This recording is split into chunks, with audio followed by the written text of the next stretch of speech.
Boa tarde, professora. Achei super legal aí o título desses livros. Tudo bom? Eu já conheço o trabalho da professora Raimundinha. Realmente ela tem um trabalho com a literatura infantil que é maravilhoso, né? Maravilhoso. Ó, a gente está trazendo, então, professora, uma das suas novas obras, isso, né? A gente está aqui com Chiqueza Não Põe à Mesa e A Esperteza dos Tatus. Primeiramente, boa tarde. Muito bom recebê-la aqui no nosso programa hoje. Boa tarde, querida. Tudo bem? O prazer é meu. Bom, conta um pouquinho da sua história com a literatura infantil, primeiramente, professora.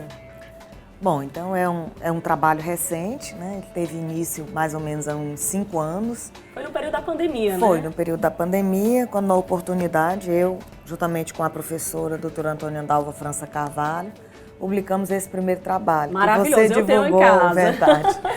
Que é Piauí em Poesia, tem o objetivo de apresentar para as crianças a história, a geografia do Piauí, através do gênero textual, poema. E aí, a partir disso, posteriormente, fizemos uma parceria com a editora Vortex e fizemos o lançamento de mais 5 livros, que são esses títulos aqui, né? Macaco Caco, Raposa Rosa. Então, são trabalhando principalmente os gêneros textuais, fábulas, as narrativas descritivas e também os contos, né? Sim. Enquanto esse daqui faz parte de um projeto que pretende trabalhar a história, a geografia e a cultura do Piauí, esses trabalhos aqui fazem parte de um segundo projeto que eu denomino Me Conta um Conto que eu conto, que é uma escuta que nós realizamos das pessoas idosas e a partir do reconto das histórias que elas fazem, das histórias de Trancoso, nós fazemos uma releitura para as crianças. Uhum. E aí agora estamos com mais 3 trabalhos recentes, né? Que é um livro de literatura em cordel, em parceria com a professora Luísa, que é de Francinópolis, e é cordelista, que posteriormente vai vir aqui no seu programa. E os 2 novos títulos são esses aqui. É uma parceria com a editora Pedro e João, que é de São Carlos, São Paulo. Também dá continuidade a esse trabalho do projeto Me Conta um Conto que eu conto. Sim. E traz 2 histórias, né, que são muito legais. Tem um cunho de humor muito grande que as crianças valorizam. Professora, eu acho super interessante também o seu trabalho, porque você envolve muita arte também, né? A gente observa essa parceria com ilustradores aqui do nosso estado. Por exemplo, esses livros, né? Os 2 novos livros que a senhora está lançando hoje aqui também no nosso programa. Tem a parceria de quem, esse livro aqui, por exemplo? Do Tatu.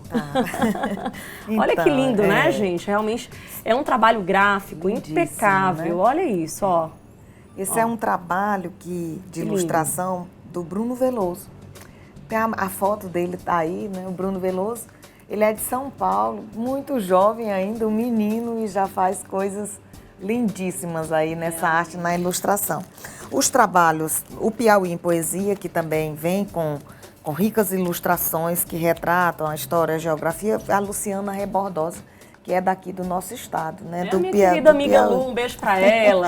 Um abraço para a Luciana. E aqui nós temos a parceria com a editora Vortex, é o Gustavo Mascarenhas, que é um ilustrador daqui do nosso estado, do Piauí também. Muito interessante. Professora, o que é que tem de diferente, na sua opinião, em relação à literatura infantil, né? Se a gente comparar com a literatura para o adulto? É mais difícil escrever para criança? Na sua opinião? Então, alguns autores, né, eles defendem, eu acredito, né, principalmente o Fernando Azevedo, também vou nessa linha, de que existem especificidades. Sim. Né, que você precisa respeitar. E por trás de cada obra que você faz para a criança, existe uma concepção de criança que encontra-se implícita no pensamento de quem escreve. Uhum.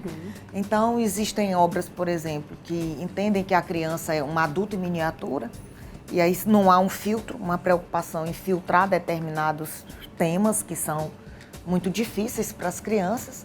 Existem aqueles autores que enxergam a criança de uma forma ingênua, como um ser totalmente inocente, e aí essa obra ela pode ser um pouco romântica demais ou que não traga coisas interessantes.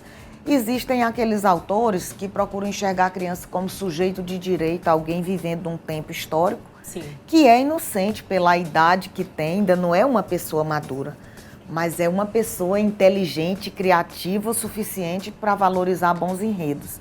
Então, embora a obra ela seja para criança e exista esse cuidado em como abordar, em como tratar determinados temas, né, no formato, a própria arte, a ilustração que ajuda a contar a história, o tipo do material que é muito importante para as crianças, mas uma boa obra literária, ela precisa ter um enredo interessante para chamar a atenção, para instigar a curiosidade das crianças. Ela precisa ser provocativa, porque a gente observa que algumas obras, né, elas têm um caráter muito de paradidático, são criadas e levam a criança, ela é direcionada para receber uma lição de moral, para passar alguma mensagem pedagogicamente planejada com esse objetivo. Isso nem sempre chama a atenção das crianças. Elas costumam valorizar e apreciar mais os temas que elas se sentem provocadas, e aí sim, não é? Se sentem provocadas em dar a sua opinião, mas em perceber que a literatura, ela retrata a realidade, aqui temos, aqui imaginamos e aqui nós gostaríamos de ter. Agora eu fiquei curiosa para saber, de fato, um enredo desses 2 novos livros, Chiqueza Não Põe à Mesa e A Esperteza dos Tatus, professora. Explica pra gente. Então, eu tenho procurado valorizar, né, nas obras um pouco também da nossa cultura, da cultura do nordestina, da cultura do Piauí. Então, nós temos uma preocupação sempre de trazer esse tema, seja por meio da ilustração, que aqui no caso dos tatus é o semiárido, a seca, né, os modos de vida, mais valorizando os aspectos positivos. E A Esperteza dos Tatus é uma história que ela traz 4 amigos tatus, cada um de uma espécie, né? O tatu bola, o tatu peba, o tatu canastra e o tatuetê. E onde eles moravam, moram no bioma Caatinga e estavam atravessando uma seca muito grande.